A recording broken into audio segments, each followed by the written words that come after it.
नमस्कार दोस्तों, स्वागत है आपका एग्जाम बुक चैनल में। दोस्तों, इस वीडियो में हम डेली इंपॉर्टेंट करंट अफेयर को कवर करेंगे।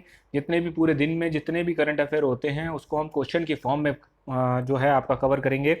और एक करंट अफेयर एक ऐसा टॉपिक है जो लगभग सभी एग्जामों में काम आता है। जैसे यूपीएसआई में आ सकता है, आएगा आपका यूपी जेल वार्डन में आएगा, यूपी फायरमैन, यूपी लेखपाल और यूपी जो हॉर्स राइडर जो वाला एग्जाम जो आपके सारे के सारे पेंडिंग हैं और उसमें आएगा। तो देखिए दोस्तों, क्वेश्चन नंबर 1 से देखते हैं कि ये कह रहा है कि 1 से लेकर 12वीं क्लास तक की जो कक्षा के लिए ऑनलाइन पोर्टल की शुरुआत करी गई है, सेंट्रल गवर्नमेंट ने शुरू करी है। उसका नाम क्या है? तो इसमें हम ऑप्शन देख लेते हैं, पीएम ई विद्या ज्ञान संकल्प, परीक्षा मित्र, शिक्षा अभियान। तो दोस्तों इसका आंसर हो जाएगा ए, पीएम ई विद्या। इन्होंने क्या करा है कि भाई लॉकडाउन के टाइम पे जो है आपका क्लासेस पूरी नहीं हो पा रही हैं और बहुत सारे स्कूल कॉलेजेस लगभग सब बंद हैं। तो गवर्नमेंट ऑफ इंडिया ने एक इनिशिएटिव लिया है कि भाई आप जो है पीएम ई विद्या नाम का एक पोर्टल जो है गवर्नमेंट चालू करेगी। और उसमें मतलब सारे के सारे चैनल्स पोर्टल जो है अलग अलग होंगे, 1 से लेकर 12वीं क्लास तक के पोर्टल अलग अलग होंगे, उन पे ऑनलाइन क्लासेस शुरू करेगी, जिससे कि बच्चे जो हैं वो अपने घर में ही बैठ के जो है पढ़ाई कर सकते हैं। क्योंकि अभी लॉकडाउन का कुछ पता नहीं है कब तक हम लोग इस सब सिचुएशन से निकल पाएंगे, इसलिए ये पोर्टल की शुरुआत करी जा रही है। दोस्तों नेक्स्ट अपने क्वेश्चन पे चलते हैं। वो नेक्स्ट क्वेश्चन है कि डिफेंस सेक्टर में रक्षा क्षेत्र में एफडीआई की सीमा कितनी कर दी गई है। ठीक है, तो ऑप्शन है आपके 49%, 55%, 80%, 74%। तो इसका आंसर हो जाएगा 74%।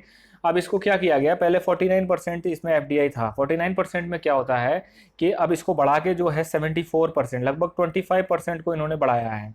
इससे फायदा क्या होगा? देखिए पहले क्या होता था कि पहले हमारे कंट्री में 49% आपका स्टेक होल्डर जो है प्राइवेट कंपनी हो सकती थी और 51% मतलब गवर्नमेंट होल्डिंग हो सकती थी। अगर कोई बाहर की कंपनी जो है वो अगर कोई डिफेंस की कंपनी जो है वो अगर इंडिया में इन्वेस्ट करती है कि तो इंडिया में जब इन्वेस्ट करती थी तो उसको अनुमति नहीं होती थी कि अगर वो मान लीजिए जैसे लॉकहीड मार्टिन जो है वो यहाँ पर आपका इन्वेस्ट करती है और कोई जेट फाइटर बनाती है, तो उसको ये अनुमति नहीं होती थी कि हम वो कंपनी जो है अपनी स्वेच्छा से बाहर जो है एक्सपोर्ट कर सके, क्योंकि गवर्नमेंट ऑफ इंडिया बहुत रेस्ट्रिक्शन रखती थी।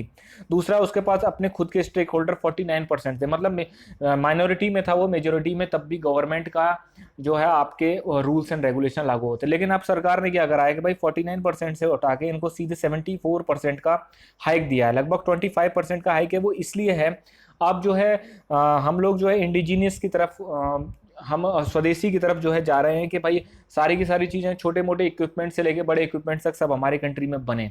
उसके लिए हमें जो प्राइवेट कंपनीज है उनको सहूलियत देनी पड़ेगी कि भाई आप आइए, और आपको शिक्षा देते हैं कि आप हमारे एनिमी कंट्रीज को छोड़ के, खासकर पाकिस्तान और चाइना को छोड़ के, आप किसी भी कंट्री को अपना एक्सपोर्ट कर सकते हैं, हम लोग रेस्ट्रिक्शन नहीं लगाएंगे।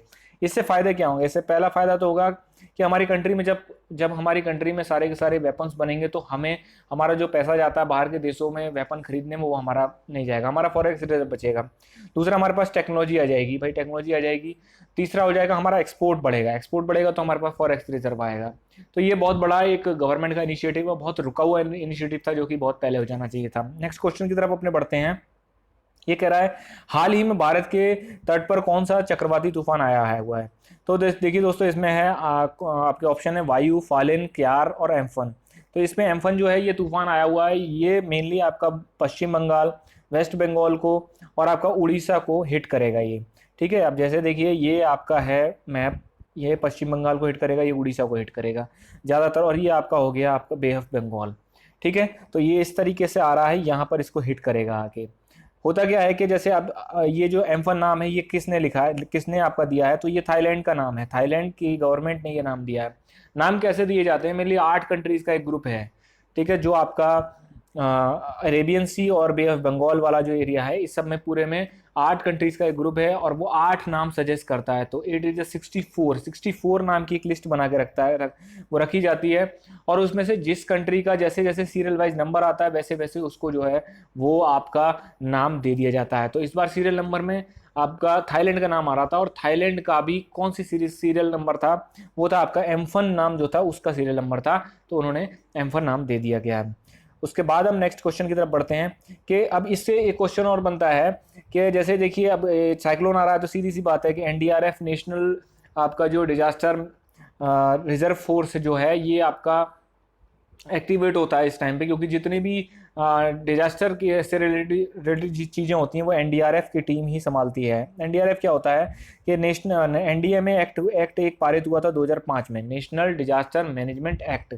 ये आपका 2005 में ये आपका पारित किया गया था। इसी एनडीएमए एक्ट के अंतर्गत एक एक पॉइंट था कि अब आप एक अलग से पैरामिलिट्री फोर्सेस से मिला के आप वहाँ से लोगों को रेपुटेशन पे लाके NDRF, national disaster response force, ये आप क्रिएट करेंगे। और जब भी किसी भी तरीके की बाढ़, भूकंप, किसी भी तरीके की जब भी कोई डिजास्टर मैनेजमेंट की जरूरत पड़ेगी तो एनडीआरएफ की टीम काम करेगी। इनको बाकायदा वर्दी मिलती है और इनका प्रमोशन वगैरह सब प्रॉपर तरीके से जैसे पैरामिलिट्री फोर्सेस का होता है वैसे ही होता है। उसके बाद हम नेक्स्ट क्वेश्चन की तरफ बढ़ते हैं। तो इसमें यह है कि एनडीआरएफ की स्थापना कब हुई थी? तो दोस्तों एनडीआरएफ की स्थापना 2006 में हुई थी। नेक्स्ट क्वेश्चन की तरफ बढ़ते हैं। लाहौल स्पीति किस राज्य में स्थित है?